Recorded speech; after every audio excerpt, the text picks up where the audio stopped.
My name is Ashura Babi. I'm the co-founder of GigSpace. I have two other partners. One of them is Aziz and the other one is Steve. We started GigSpace late 2019 going to 2020. We're still working on it, trying to perfect it and whatnot, but we are 1 year old basically. Our slogan is outsource, outstandard do. We're trying to promote people to outsource services and make it easier for their daily work life. GigSpace is an online marketplace for freelancers to sell their professional skills online. Any business professional skills, whether it's accounting or legal services or IT, anything that has to do with businesses, you can sell your skills through GigSpace platform. So one of the partners, Aziz, and I were just talking about having, I think it was a marketing platform, but in terms of IT, like we see these marketing agencies that are ground-based and whatnot. So we were thinking of having them online where someone can just click a click and get all the services they can get without having to be bothered to commute around.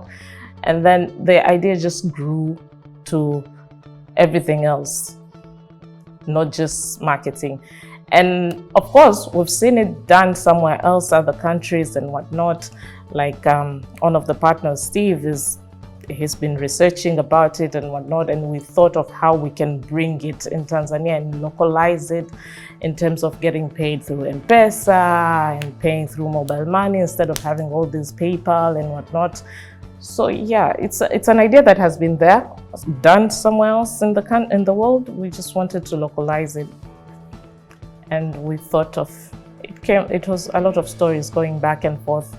Maybe we could do this, we could do that, we could do this. And finally we came out with the biggest product. Unemployment, but mostly income. We're not saying that we're trying to get people employed, but we're trying to get people to earn more income by selling their services and skills on their extra time. Also, we're trying to solve young entrepreneurs, young business owners to be able to access professional services online. But also we realize that there's so many stay-at-home moms with very good skill set, but they don't have the flexibility to take care of their families and also go to work. So basically they can sell their skills online and, earn extra and money, just at least do something online and make use of your skills.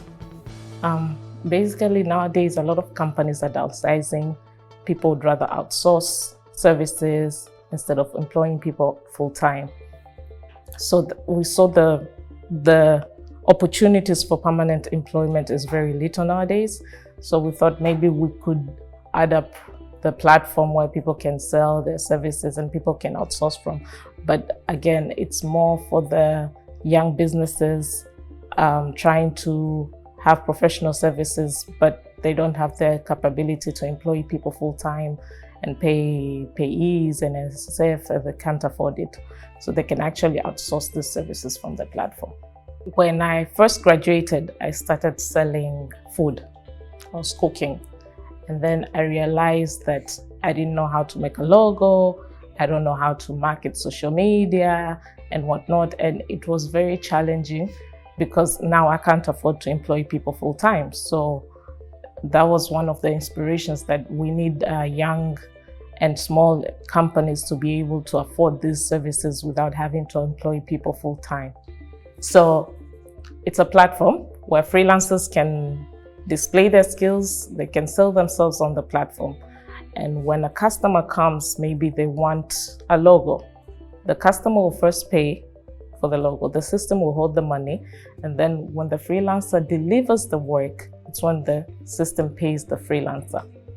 So someone comes on the system, chooses from the pool of freelancers that are there, whoever they want them to do their work for. And then when the work is done, you all agree that the work was done and you agree it's fine, it was done the way you wanted it to be done, then the money is released to the freelancer. Target customers is organizations, small companies, startups, SMEs, mostly startups and SMEs, but not limited to them. We sell business services. If they want a logo for themselves, it's also fine, but they're not really our target customers. It's basically most target customers are businesses.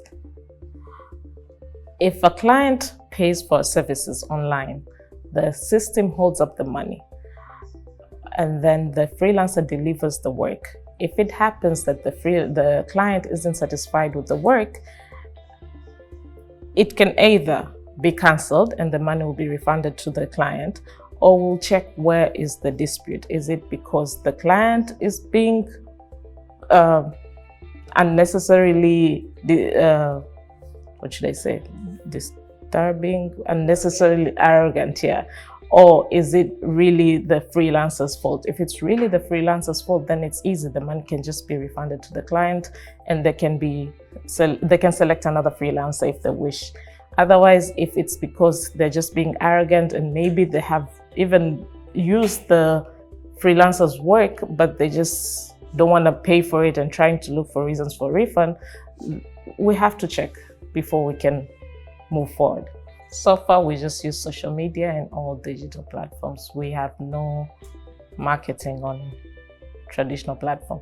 We have two types of people we're trying to reach. We are trying to reach freelancers who are also a product we're selling, because basically the system has no use if the freelancers are not there.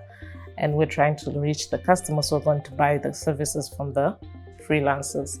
So far with freelancers, we tried to recruit them through going to universities and word of mouth, social media, and all that. We have not yet started marketing for clients, although it's our goal this year, but we're going to go through digital platform. You have to find us online. There are a couple initiatives similar. Their way of working is a bit different from us. From our system, you have to clearly define what you're doing with how much you're doing. There's no room for starting from like 100,000 to 200,000, something like that. So basically, if you're going to do a logo, you say, I do a logo for 30,000, and maybe I do a logo and business card for 35,000. It's clearly defined. And then there is space for negotiation. If a client comes in and say, yo, I want a logo for 20,000, I can't afford what you're doing, but I like your work. And then the freelancer has an option to actually either agree or disagree. That's up to them. But when you get to the system, you see exactly what you get for your price, for the price that is listed there. The feedback from people, the excitement from people, the acceptance is just overwhelming. Like when people come and say, oh, that's a good idea, it's amazing news. It's overwhelming. Like I said, we didn't really market for customers. The customers that were there are mostly people we know, like maybe a friend, someone wanting a logo, a website. So it's more of customers that we direct them to the system personally. It's not that they came out of nowhere, honestly. We haven't started advertising for customers. We're going to start this year. It was a bit of a challenge. We can't advertise for customers if there's no freelancers. We have to have a pool of competent freelancers in order for us to go to the market for customers. I think maybe I would have started earlier. I would have started earlier. And I don't think there's anything I could have done different. The only thing I could have done different as a person, not as the business, is maybe talk and try to promote the gig economy earlier on than now. I don't think there's anything I would have done differently as GigSpace besides just starting earlier, but as a person, I would have started to promote the gig economy more. I think it's something that we know in our country, in our society. Maybe we call them day worker and whatnot, but we just haven't tried to look at implementing it in other sectors besides just mafundi and these other gig workers that we're used to on a daily basis. But now that we're trying to implement it into the business world and whatnot, and it's something that is very popular in any part of the world. It's for some other countries, it's like a full-time job for people to be a freelancer. So I think I would have promoted gig economy sooner than later. I think larger, more awareness about the gig economy, more awareness about freelancing and the opportunities available, and not just waiting for changing people's mindset. Basically, we should change our mindsets about when you graduate, you have to be full-time employed, and try to find other ways to get income, and look at the flexibility that is available in this type of work instead of always going to work every morning and going back home. I'm very excited about the future. I feel like trying to partner with different media platforms to reach more people and get the word out there. I believe GigSpace is going to be the biggest freelance marketplace in Africa in no time. Using partnering with different, right now maybe we're trying to partner with different hubs to talk to these young youth, the group of youth people they have with them, and try to tell them about the opportunities available here. And the good thing about GigSpace is when you're a freelancer, you can also be a client. Because if you're a freelancer, you're probably a business owner. So you can also outsource your services from the same platform you're selling yourself. We don't believe that someone knows everything. You might be good at IT, but you don't know your accountings and whatnot. So you can still use the system. So it goes both ways for young people, young entrepreneurs, youth, people who are trying to self-employ themselves without much capital. I think, I believe our end goal is the same. I think we need to work together more. Everything is just linked together. Like when I talk about the gig economy, it's GigSpace, it's Uber, it's FixChap, it's Fundi app. These are all gig economy. So when we all work together to try and perfect these youth and people who are trying to sell, to have the skill set, every type of skill set, how to talk to customers, the general skill set, how to talk to customers, how to time manage yourself, how to sell yourself, regardless of where you're in, where you fall in, I think would work better for all of us. Like we can work together to the same goal. Thank you very much for this opportunity. I hope this information reaches more people and your initiatives gets far, because again, we can all work together.